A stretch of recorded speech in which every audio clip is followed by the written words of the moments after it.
আজকের এই সান্ধ্যকালকে অনুষ্ঠানে উদ্বোধন সঙ্গীতের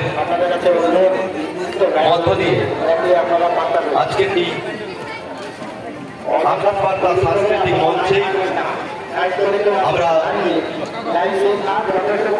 উদ্বোধনী অনুষ্ঠান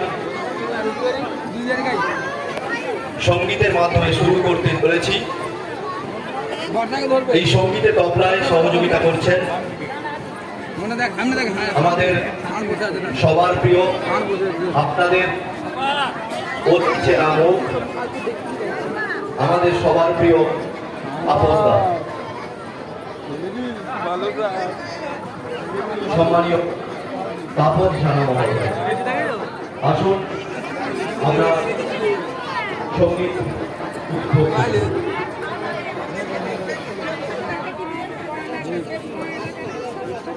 बड़ा